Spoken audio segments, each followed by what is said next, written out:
നമസ്തേ. കഴിഞ്ഞ കുറെ ദിവസവുമായി Hema committee report വന്ന ശേഷം വലിയ രീതിയിലുള്ള വെളിപ്പെടുത്തലുകളാണ് പല നടിമാരുടെയും ഭാഗത്തു നിന്നുണ്ടായിട്ടുള്ളത്. ഈ നടിമാരുടെ ഭാഗത്തു നിന്ന് ഇത്തരത്തിലുള്ള വെളിപ്പെടുത്തലുകൾ ഉണ്ടാകുമ്പോൾ സർക്കാർ ഒരു അന്വേഷണ കമ്മീഷനെ നിയോഗിക്കുകയും ആ അന്വേഷണ കമ്മീഷൻ ഇതുമായി ബന്ധപ്പെട്ട വിവരങ്ങൾ ശേഖരിക്കുകയും ഇവരിൽ നിന്ന് മൊഴി രേഖപ്പെടുത്തുകയും കോടതിയിലേക്ക് പോവുകയും കോടതിയിൽ നിന്ന് ചിലർക്കൊക്കെ മുൻകൂർ ജാമ്യം ലഭിക്കുകയും ചില പ്രതികൾക്ക് മുൻകൂർ ജാമ്യം ലഭിക്കാതെ നാടുവിടേണ്ട അവസ്ഥയും ഒക്കെ വന്നിട്ടുണ്ട്. നമുക്കറിയാം, മുകേഷിനും ഇടവേള ബാബുവിനും ജയസൂര്യക്കുമൊക്കെ ജാമ്യം ലഭിക്കുകയും എന്നാൽ സിദ്ദിഖിന് ജാമ്യം ലഭിക്കാത്ത അവസ്ഥ വരികയും സിദ്ദിഖ് സുപ്രീം കോടതിയിലേക്ക് ജാമ്യത്തിന് പോവുകയും സിദ്ദിഖിന് ജാമ്യാപേക്ഷ ഇന്ന് സുപ്രീം കോടതി പരിഗണിക്കുകയും ചെയ്യുന്ന സാഹചര്യമാണ് നിലവിലുള്ളത്. ഈ സാഹചര്യങ്ങളൊക്കെ നിലവിൽ നിൽക്കുമ്പോഴും നമുക്ക് മനസ്സിലാക്കാൻ സാധിക്കുന്നതിൽ ചിലരെങ്കിലും ഈ വിഷയവുമായി ബന്ധപ്പെട്ട മുതലെടുപ്പിന് ശ്രമിക്കുന്നുണ്ടോ എന്ന സംശയമാണ് ഞാനിവിടെ പങ്കുവയ്ക്കുന്നത്. കഴിഞ്ഞ കുറെ ദിവസങ്ങളായി ഈ വിഷയത്തിൽ തന്നെ, അതായത് മുകേഷുമായി ബന്ധപ്പെട്ട മുകേഷ് പീഡിപ്പിച്ചുവെന്നും മണിയമ്പിള്ള രാജു അടക്കമുള്ളവരുടെ പേരുകളൊക്കെ പറഞ്ഞുകൊണ്ട് രംഗത്ത് വന്ന ഒരു നടി പിന്നീട് പലതരത്തിലുള്ള ആരോപണങ്ങൾ സമൂഹ മാധ്യമങ്ങളിലൂടെ ഉന്നയിക്കുന്നത് കണ്ടു. ആദ്യഘട്ടത്തിൽ ഇവർ ഉന്നയിച്ച ആരോപണങ്ങൾ മുകേഷിനെതിരെ ആയിരുന്നുവെങ്കിൽ ആ ആരോപണം ഉണ്ടായപ്പോൾ തന്നെ ചില ചാനലുകാരടക്കമുള്ളവർ ഇവരുടെ ഇരട്ടത്താപ്പും ഇവരുടെ ആ മൊഴികളിലെ വൈരുദ്ധ്യവും ഒക്കെ ചൂണ്ടിക്കാട്ടി യഥാർത്ഥത്തിൽ ചോദ്യം ചെയ്തപ്പോൾ ചാനലുകാർക്കും മറ്റും ഇവർ പറയുന്നത് കള്ളമാണെന്ന് ബോധ്യപ്പെടുകയും അതിന്റെ അടിസ്ഥാനത്തിൽ ചാനലുകാർ, മുഖ്യധാരാ മാധ്യമങ്ങളെല്ലാം അവരെ കൈയൊഴിയുകയും ചെയ്തു. അതിനുശേഷം അവർ മുഖ്യധാരാ മാധ്യമങ്ങളിൽ നിന്ന് വിളിക്കാതായതോടെ ചില ഓൺലൈൻ പ്ലാറ്റ്ഫോമുകളിലേക്ക് പോവുകയും ഓൺലൈൻ പ്ലാറ്റ്ഫോമുകളിൽ ഇരുന്ന് അവിടെ ഉള്ള എല്ലാ നടന്മാരെയും നടിമാരെയും പറ്റിയൊക്കെ ഇത്തരത്തിൽ പലതരത്തിലുള്ള ആരോപണങ്ങൾ ഉന്നയിക്കുകയും ഒക്കെ ചെയ്തു. അതിൽ ഏറ്റവും കൂടുതൽ രൂക്ഷമായ ആരോപണം ഉന്നയിച്ചത് ബാലചന്ദ്ര മേനോനെ കുറിച്ചാണ്. ബാലചന്ദ്ര മേനോനെ കുറിച്ച് അതീവ നമുക്ക് സംസാരിക്കാൻ പോലും അറയ്ക്കുന്ന തരത്തിലുള്ള ചില ആരോപണങ്ങൾ അവർ നടത്തുകയും ആ ആരോപണങ്ങൾ നടത്തുമ്പോൾ തന്നെ നമുക്ക് മനസ്സിലാക്കാൻ സാധിക്കും അവർ പറയുന്ന കാര്യങ്ങൾ പലപ്പോഴും അതങ്ങോട്ട് ഒത്തുപോകുന്നില്ല എന്നുള്ളതാണ്. പലപ്പോഴും പറയുന്നതും പ്രവർത്തിക്കുന്നതുമായി ഇവർ പറയുന്നതോ അതിനൊരു ന്യായീകരണം കണ്ടെത്താനോ രണ്ടാമത് നമ്മളൊരു ചോദ്യം ചോദിച്ചാൽ അതിനവർക്ക് മറുപടി പറയാനോ കഴിയാത്ത സ്ഥിതിയിലാണ് അവർ ഇങ്ങനെ കാര്യങ്ങൾ പറഞ്ഞുകൊണ്ടിരിക്കുന്നത്. ഒരിക്കലും നമ്മുടെ യുക്തിക്ക് നിരക്കുന്ന രീതിയിലുള്ള മറുപടികളല്ല അവരുടെ ഭാഗത്തു നിന്നുണ്ടാകുന്നത്. അപ്പോൾ നമുക്ക് മനസ്സിലാക്കാൻ സാധിക്കുന്ന ഇവർ ഇത്രയും കാലം പറഞ്ഞിട്ടുള്ള ഈ കാര്യങ്ങൾ വെച്ച് നോക്കുകയാണെങ്കിൽ നമുക്ക് മനസ്സിലാക്കാൻ സാധിക്കുന്നത് സോഷ്യൽ മീഡിയ വഴി ഇവർ ആരെയെങ്കിലും വരുത്താനുള്ള അല്ലെങ്കിൽ ആരെയെങ്കിലും സ്വാധീനിക്കാനുള്ള ഒരു ശ്രമം നടത്തുന്നുവെന്ന സംശയം ആ ഇന്റർവ്യൂ കേൾക്കുന്ന ആർക്കും മനസ്സിലാകും. കാരണം കഴിഞ്ഞ ദിവസത്തെ ഇന്റർവ്യൂവിൽ അവർ പറയുന്നത് 50ഓളം പെൺകുട്ടികൾ ഇത്തരത്തിൽ മൊഴി നൽകാൻ തയ്യാറായിട്ടുണ്ട്. ആ മൊഴി നൽകാൻ തയ്യാറായിട്ടുള്ളത് പ്രമുഖ നടന്മാർക്കെതിരെയാണ്. ഈ നടന്മാരെ എല്ലാം പ്രതിക്കൂട്ടിലാക്കുന്ന രീതിയിലുള്ള ചില പരാമർശങ്ങൾ അവർ നടത്തുന്നു. ഒപ്പം അവർ പറയുന്നു, ഒരു അഭിഭാഷകന്റെ പേര് പറയുന്നു, സംഗീത് ലൂയിസ് എന്നാണ് അഭിഭാഷകന്റെ പേര് പറയുന്നത്. ആ അഭിഭാഷകന്റെ കൂടെയാണ് ആ അഭിഭാഷകൻ ഈ പെൺകുട്ടികളെ എല്ലാം മാറ്റിയിരിക്കുകയാണ്. ആ അഭിഭാഷകൻ ഏത് സമയത്തും വാർത്താ സമ്മേളനം നടത്തും. ആ വാർത്താ സമ്മേളനം നടത്തുമ്പോൾ ഇവരെല്ലാം പുറത്തുവരും.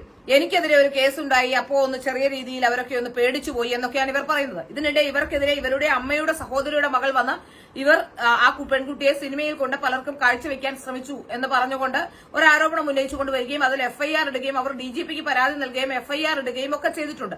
അത് പോക്സോ അടക്കമുള്ള വകുപ്പുകളുള്ള ഒരു കേസാണ്.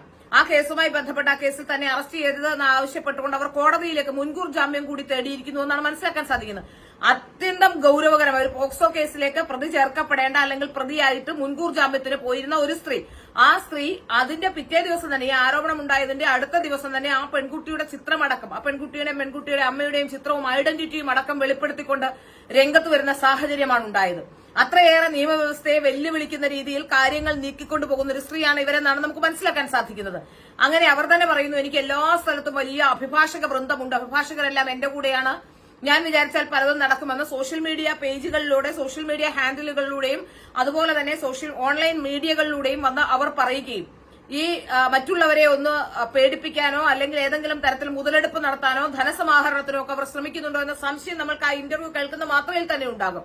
ഏതായാലും ബാലചന്ദ്ര മേനോൻ ഇതുമായി ബന്ധപ്പെട്ട് കേസുമായി പോയിരിക്കുന്നു എന്നാണ് മനസ്സിലാക്കാൻ സാധിക്കുന്നത്. ഓൺലൈൻ മാധ്യമങ്ങൾക്കടക്കം കേസിന് പ്രതിയെ ചേർത്തുകൊണ്ടാണ് ബാലചന്ദ്ര മേനോൻ പോയിരിക്കുന്നത്. കാരണം ഇത്തരത്തിൽ പലതരത്തിലുള്ള ആരോപണങ്ങൾ ഇവർക്കെതിരെ വരുന്നുണ്ട്. ഇനി ഇവർ പറയുന്ന സംഗീത് ലൂയിസ് എന്ന് പറയുന്ന അഭിഭാഷകനെ കുറിച്ച് പറയുകയാണെങ്കിൽ അയാൾ ഒരു കൊലക്കേസിൽ ഉൾപ്പെട്ടിട്ടുള്ള ഒരാളായിരുന്നു എന്നാണ് മനസ്സിലാക്കാൻ സാധിക്കുന്നത്. അതിനിയും ആ കേസ് തീർന്നോ എന്ന് കൃത്യമായി എനിക്ക് അതിനെക്കുറിച്ച് ഒരു ധാരണയില്ല. ആണെങ്കിൽ തന്നെ അയാൾ കൊലക്കേസിൽ പ്രതി ചേർക്കപ്പെട്ട ഒരാളാണ്. ആ കേസിൽ ബന്ധപ്പെട്ട് ഇവർ മർദ്ദിച്ച ഒരു പയ്യനെ സിനിമാ സെറ്റിന് ഇടയിൽ നിന്ന് മർദ്ദിക്കുകയും മർദ്ദിച്ച ശേഷം ഈ പയ്യൻ പോയി ആറ്റിൽ ചാടി മരിക്കുകയുമായിരുന്നു ഇവർ ഓടിച്ചപ്പോഴെന്നാണ് മനസ്സിലാക്കാൻ സാധിക്കുന്നത്. അതിന്റെ പോസ്റ്റ്മോർട്ടം റിപ്പോർട്ടിൽ ഇവർ മർദ്ദിച്ചതുകൊണ്ടാണ് മരണകാരണം മർദ്ദനമാണെന്ന് പറഞ്ഞിരുന്നു. ഏതായാലും ആറ്റിൽ ചാടിയതുകൊണ്ട് നിയമത്തിന്റെ പഴുതിലൂടെ ഒരുപക്ഷെ രക്ഷപ്പെട്ടു പോന്നിട്ടുണ്ടാവാം. ഏതായാലും ഇപ്പോൾ മനസ്സിലാക്കാൻ സാധിക്കുന്നത് സിനിമയിലെ ചില വ്യക്തിവൈരാഗ്യങ്ങളോ അല്ലെങ്കിൽ പണം ഉണ്ടാക്കാനുള്ള ചില കാരണങ്ങളോ ഒക്കെയായി ചില സമ്മർദ്ദ തന്ത്രങ്ങളുമായാണ് ഇവർ രംഗത്ത് വന്നിരിക്കുന്നതെന്നാണ് നമുക്ക് ഈ കാര്യങ്ങൾ കാണുമ്പോഴും കേൾക്കുമ്പോഴും ഒക്കെ നമുക്ക് മനസ്സിലാക്കാൻ സാധിക്കുന്നത്.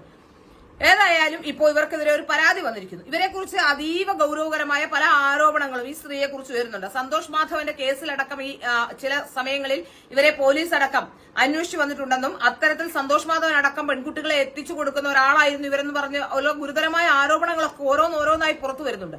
ഇത്രയധികം ആരോപണ വിധേയായിരിക്കുന്ന ഒരു പോക്സോ കേസിൽ പ്രതിയായിരിക്കുന്ന ഈ സ്ത്രീ വന്ന ഓൺലൈൻ മാധ്യമങ്ങളുടെ മുന്നിൽ കേൾക്കുന്നവരെല്ലാം ഇന്റർവ്യൂ ചെയ്യുകയും അത് സത്യത്തിൽ ഈ ഓൺലൈൻ മാധ്യമങ്ങൾ മറ്റൊരു തരത്തിലുള്ള എത്തിക്സും ഇല്ലാതെ പണം ഉണ്ടാക്കാനുള്ള ഒരു മാർഗമായി ഇത്തരക്കാർ ഉപയോഗിക്കുന്നുണ്ടോ എന്ന സംശയമുണ്ട്. ഏതായാലും ഇവരോട് പറയുന്ന ഇവർ ഭയങ്കര ധൈര്യശാലിയാണ്, നിങ്ങൾ പേര് പറയുന്നുണ്ടല്ലോ അതുകൊണ്ടാണ് എന്ന് പറയുമ്പോഴേക്കും ഇവർ ഭയങ്കര ധൈര്യശാലിയാണെന്നും അതായത് സിനിമയിലെ എല്ലാ പ്രശ്നങ്ങളെയും ഇല്ലാതാക്കാൻ വന്ന ആളാണെന്നും ഒക്കെ പറഞ്ഞു വെക്കാനുള്ള ശ്രമം നടത്തുന്നുണ്ട് എന്ന് നമുക്ക് മനസ്സിലാക്കാൻ സാധിക്കുന്നു. സിനിമയിലെ യഥാർത്ഥ പ്രശ്നങ്ങളിൽ നിന്ന് സ്ത്രീ വിഷയം എന്ന പ്രശ്നങ്ങളിലേക്ക് മാത്രം മാറിപ്പോകുന്ന രീതിയിലേക്ക് കാര്യങ്ങൾ വന്നിരിക്കുന്നു. സിനിമയുമായി ബന്ധപ്പെട്ട് നോക്കുകയാണെങ്കിൽ സിനിമ ഇൻഡസ്ട്രി മൊത്തം ഏതാണ്ട് അവസ്ഥയിലാണ്. അതിന് കാരണം യഥാർത്ഥത്തിൽ ഈ ഒരു സ്ത്രീ വിഷയങ്ങൾ മാത്രമല്ല എന്നാണ് മനസ്സിലാക്കാൻ സാധിക്കുന്നത്. കള്ളപ്പണവും അതുപോലെ തന്നെ മയക്കുമരുന്നും ഒക്കെയുള്ള വിഷയങ്ങൾ ഇപ്പോൾ അവിടെ നടക്കുന്നുണ്ട്. അതുകൊണ്ട് തന്നെ ഒരു റെയ്ഡ് ഉണ്ടാകുമെന്നോ അല്ലെങ്കിൽ ഈ സിനിമ ചെയ്യുന്ന ഡയറക്ടർമാരുടെ അല്ലെങ്കിൽ പ്രൊഡ്യൂസർമാരോടൊക്കെ അവരുടെ സോഴ്സുകളൊക്കെ ചോദിച്ചാൽ ഈ കള്ളപ്പണത്തിന്റെ വരവടക്കമുള്ളവ വലിയ പ്രശ്നമാകുമെന്നോ ഉള്ള ധാരണയിലായിരിക്കാം സിനിമ ചിത്രീകരണങ്ങളടക്കം പല സ്ഥലങ്ങളിലും നിർത്തിവച്ചിരിക്കുന്ന സാഹചര്യമാണ് നിലവിലുള്ളത്. അത്തരം സാഹചര്യങ്ങളൊക്കെ നിലവിലിരിക്കുമ്പോൾ അത്തരം പ്രശ്നങ്ങളിലേക്കൊന്നും ചർച്ച പോകാതെ വെറും ഇക്കളിപ്പെടുത്തുന്ന വൃത്തികെട്ട കഥകൾ മാത്രം പറഞ്ഞുകൊണ്ട് അത് സത്യമാണോ എന്നറിയില്ല. ഇവർ തന്നെ പറയുന്നു ബാലചന്ദ്ര മേനോൻ ഇവരെ ആദ്യം ഒരു തവണ വിളിച്ചു, അന്നേ അവർക്ക് മനസ്സിലായി അയാൾ മോശക്കാരനാണെന്ന്. പിന്നീട് വിളിച്ചപ്പോഴും ഒക്കെ പോയി ഞാൻ എന്റെ മക്കളെ വളർത്താൻ വേണ്ടി അതൊക്കെ സഹിച്ചു നിന്നു, പിന്നെ ഒരു സാഹചര്യം വന്നപ്പോൾ പറയുന്നു. ഇങ്ങനെയൊക്കെ പറയുന്നതിന് ഒരു തരത്തിലും അംഗീകരിക്കാൻ കഴിയില്ല. യഥാർത്ഥത്തിൽ ഇത്തരത്തിൽ ഏതെങ്കിലും തരത്തിൽ പ്രശ്നങ്ങൾ അനുഭവിച്ചു വന്നിട്ടുള്ള സ്ത്രീകളെ സംബന്ധിച്ചിടത്തോളം അവർക്കുകൂടി നീതി ലഭിക്കാത്ത സാഹചര്യമാണ് ഇത്തരത്തിലുള്ള സ്ത്രീകളെ കൊണ്ടുണ്ടാകുന്നത് എന്നാണ് പറയാൻ സാധിക്കുന്നത്. കാരണം ഇത്തരത്തിലുള്ള സ്ത്രീകൾ വരുന്നതോടുകൂടി ഈ ഒരു പറയുന്നതിന്റെ വിശ്വാസ്യത പോലും പലപ്പോഴും നഷ്ടപ്പെട്ടു പോകുന്നു. സ്ത്രീകൾ പറയുന്നത് ശരിയാണോ അല്ലെങ്കിൽ എന്താണ് ഇവർ പറയുന്നത് എന്നതടക്കമുള്ള കാര്യങ്ങൾ ഇവർക്ക് എന്തായാലും ഒരു കാര്യം വ്യക്തമാവുകയാണ്, ഇവരുടെ കയ്യിൽ കൃത്യമായ തെളിവോ ഒന്നും തന്നെയില്ല. ഇനി അഥവാ ഒരു കാര്യം പറയട്ടെ, ഇവർക്ക് ആരെയെങ്കിലും ഇങ്ങനെ ബ്ലാക്ക്മെയിൽ ചെയ്യാനുള്ള ഉദ്ദേശമല്ലായിരുന്നുവെങ്കിൽ അവർ ചെയ്യേണ്ടത് എന്താണ്? അവർ ഒന്നുകിൽ ഈ അന്വേഷണ സംഘത്തിന്റെ മുന്നിലേക്ക് ഈ പെൺകുട്ടികളെ എത്തിച്ച് മൊഴി എടുപ്പിക്കണം, ഇല്ലെങ്കിൽ കോടതിയിലേക്ക് കൊണ്ടുപോയി മൊഴി കൊടുക്കുന്ന സാഹചര്യം ഉണ്ടാക്കണം. അതിനു പകരം ഇവർ വന്നിരുന്ന ചാനലുകളിലൂടെ 50 പേർ ഞങ്ങളുടെ കൂടെയുണ്ട്, ഇപ്പോൾ അമ്മയുടെ സമ്മേളനം ജയിലിലാക്കേണ്ടി വരും, അതുകൊണ്ട് തന്നെ 50ഓളം പേർ ഞങ്ങളുടെ കയ്യിലുള്ളത് കൊണ്ട് തന്നെ ഞങ്ങളുടെ അഭിഭാഷകന്റെ പേര് പറയുന്നു, ഇന്ന അഭിഭാഷകന്റെ കൂടെയാണെന്ന് പറയുന്നു, ഈ പെൺകുട്ടികളെല്ലാം അഭിഭാഷകന്റെ കസ്റ്റഡിയിലാണ് എന്ന് പറയുന്നു. അതിൽ ചില ഇൻഡിക്കേഷൻസ് ഏതോ ഒരു ഡിജിപിയുടെ മകളെയോ അങ്ങാണ്ട് 4 ദിവസം പൂട്ടിയിട്ട് പീഡിപ്പിച്ചു എന്ന് പറയുന്നു. ഡിജിപിയുടെ മകളെ ഒന്നും പൂട്ടിയിട്ട് പീഡിപ്പിച്ചപ്പോൾ ഈ അച്ഛനോടും അമ്മയോടും ഒന്നും പറയാൻ ഈ കുട്ടിക്ക് പറ്റില്ലായിരുന്നോ? അത്രയും ഉയർന്ന സംവിധാനത്തിലിരിക്കുന്ന ഒരാൾ അയാളുടെ മകൾക്ക് അങ്ങനെ ഒരു പീഡനം ഏറ്റെങ്കിൽ ആ പെൺകുട്ടിക്ക് അവരുടെ അച്ഛന്റെ പദവിയെങ്കിലും അല്ലെങ്കിൽ അച്ഛനോട് പറഞ്ഞാൽ അതിൽ തീരുമാനം ഉണ്ടാക്കാൻ കഴിയുമെന്ന് അറിയില്ലായിരുന്നു. അങ്ങനെ ഒരു സാഹചര്യത്തിൽ എങ്ങനെയാണ് അങ്ങനെ ഒരു പെൺകുട്ടി പെട്ടുപോയത്? അപ്പൊ ഇവ പറയുന്ന കഥകളിൽ ഒന്നും തന്നെ വിശ്വാസയോഗ്യമായ കഥകളോ അല്ലെങ്കിൽ ഇതിൽ സത്യമായ കഥകളോ അല്ല എന്ന് മനസ്സിലാക്കാൻ സാധിക്കുന്നു. എവിടെയോ ഏതെങ്കിലും കാരണങ്ങളൊക്കെ വെച്ചുകൊണ്ട് ഇവർ പലരെയും ബ്ലാക്ക്മെയിൽ ചെയ്യാനുള്ള ശ്രമമാണ് നടത്തുന്നതെന്ന് വ്യക്തമാവുകയാണ്. അല്ലെങ്കിൽ ഈ പെൺകുട്ടികളെ കൊണ്ടുവന്ന് പോലീസിൽ കേസ് കൊടുപ്പിക്കുകയൊക്കെ ചെയ്യുന്നതിന് പകരം ഇവർ ഓൺലൈൻ ചാനൽ വന്നിരുന്നു ഓരോ ദിവസവും ഓരോ വെളിപ്പെടുത്തൽ നടത്തുന്നു, അഭിഭാഷകന്റെ കൂടെയുണ്ടെന്ന് പറയുന്നു, അഭിഭാഷകന്റെ പേര് പറയുന്നു, അഭിഭാഷകനോട് തന്നെ വാർത്താ സമ്മേളനം വിളിക്കുമെന്ന് പറയുന്നു, എല്ലാവർക്കും പണി കിട്ടുമെന്ന് പറയുന്നു. ഇതൊക്കെ നമുക്ക് മനസ്സിലാക്കാൻ സാധിക്കുന്നത് ഈ സ്ത്രീ പുതിയ ബ്ലാക്ക്മെയിലിംഗ് തന്ത്രവുമായി ഇറങ്ങിയിരിക്കുന്നു എന്നാണ്.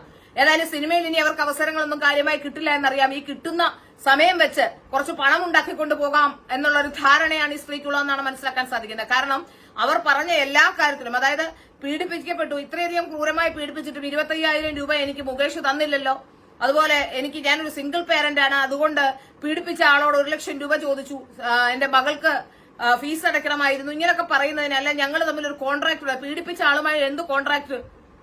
അത് അമ്മയിലെ മെമ്പർഷിപ്പ് സംബന്ധിച്ച് അവർക്ക് പീഡിപ്പിച്ച ആളുമായി കോൺട്രാക്ട് ഉണ്ടായിരുന്നു. ഇത്തരത്തിലുള്ള വാചകങ്ങളൊക്കെ പറയുമ്പോൾ തന്നെ എന്താണ് ഇവരുടെ യഥാർത്ഥ ഇന്റൻഷൻ എന്ന് നമുക്ക് മനസ്സിലാവുന്നു. അതിന് ഇനിയും പാഴുപടിപ്പരെ പ്രശ്നം വെക്കേണ്ട കാര്യമൊന്നുമില്ല ഇവരുടെ ഇന്റൻഷൻ മനസ്സിലാക്കാൻ.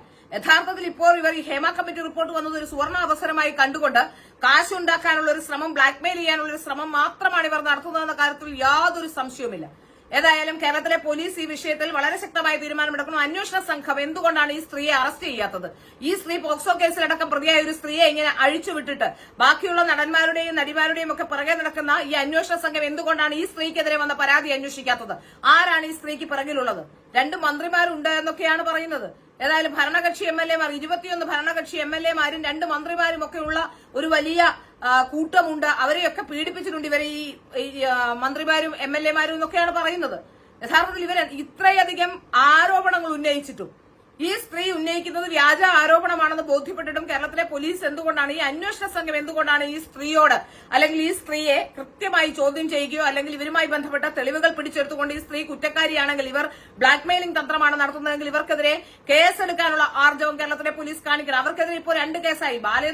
ബാലേന്ദ്ര മേനോനുമായി ബന്ധപ്പെട്ട കേസ്, ബാലേന്ദ്ര മേനോൻ കേസ് കൊടുത്തത് കൂടാതെ ഒരു പോക്സോ കേസ് പ്രതി എങ്ങനെയാണെന്നേ അവർ ഇനി പ്രതിയായിക്കോട്ടെ, അവരിനിയും ഇവിടെ നിന്നും രക്ഷപ്പെട്ട് വരുന്നിടം വരെ, അഥവാ ഇനി അവർ പോക്സോ കേസ് അങ്ങനെ ഒരു കാര്യം ചെയ്തിട്ടില്ലെങ്കിൽ അതിൽ നിന്ന് രക്ഷപ്പെട്ട് വരുന്നിടം വരെ അവർ പോക്സോ കേസിൽ പ്രതിയാണ്.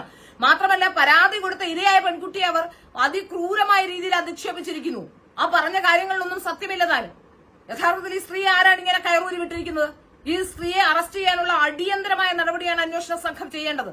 ഈ ഒരൊറ്റ കാര്യം മാത്രം മതി. പോക്സോ കേസിൽ കൊടുത്തിരിക്കുന്ന അല്ലെങ്കിൽ പോക്സോ കേസിൽ അകപ്പെട്ട ഒരു പെൺകുട്ടിയുടെ ഐഡന്റിറ്റി അടക്കം ആ ഇരയുടെ ഐഡന്റിറ്റി വെളിപ്പെടുത്തുകയാണ്. അവർക്ക് അവരുടെ മുഖം കാണുന്നതുകൊണ്ട് പ്രശ്നമില്ല എന്ന് അവർ ആദ്യം മുതൽ പറയുന്നുണ്ട്. എന്നിട്ട് ഒരു ചാനലിലെ അവതാരകൻ അവരോട് ചോദ്യം ചോദിച്ചു, അതുകൊണ്ട് ഇനി അരുൺകുമാറിനെതിരെയും കേസ് കൊടുക്കുമെന്ന്. ഏതായാലും അങ്ങനെ അരുൺകുമാറിനെതിരെ കേസ് കൊടുക്കാനോ അല്ലെങ്കിൽ ഏതെങ്കിലും ചാനൽ അവതാരകർ നിങ്ങളോട് ചോദ്യം ചോദിച്ചുകൊണ്ട് നിങ്ങൾക്ക് കേസ് കൊടുക്കാനുള്ള വകുപ്പൊന്നുമില്ല. അതവിടെ നിൽക്കട്ടെ. പക്ഷെ നിങ്ങളെ സംബന്ധിച്ച് നിങ്ങൾ ചെയ്തത് അതീവ ഗുരുതരമായ കാര്യമാണ്. നിങ്ങളുടെ സോഷ്യൽ മീഡിയ ഹാൻഡിലുകളിലൂടെ നിങ്ങൾ ആ കുട്ടിയുടെ, അതായത് പോക്സോ കേസിലെ ഇരയായ ഒരു പെൺകുട്ടിയുടെ ഐഡന്റിറ്റി നിങ്ങൾ വെളിപ്പെടുത്തിയിരിക്കുകയാണ് ചെയ്തിരിക്കുന്നത്. ഏതായാലും ഈ സ്ത്രീക്കെതിരെ എത്രയും പെട്ടെന്ന് കേസെടുക്കുകയും ഈ സ്ത്രീയെ എത്രയും പെട്ടെന്ന് അറസ്റ്റ് ചെയ്യുകയും വേണം എന്നാണ് പറയാനുള്ളത്. കാരണം യഥാർത്ഥത്തിൽ ഇരകളാക്കപ്പെട്ടു പോകുന്നവർക്ക് ഇത്തരത്തിലുള്ള സ്ത്രീകളെ ഉള്ളതുകൊണ്ട് നിയമവും നീതിയും ഒക്കെ അവരിൽ നിന്നും അകന്നു പോകുന്ന ഇത്തരത്തിലുള്ള കാര്യങ്ങൾ കൊണ്ട് ഉണ്ടാവുകയുള്ളൂ എന്നാണ് പറയാൻ കഴിയുന്നത്.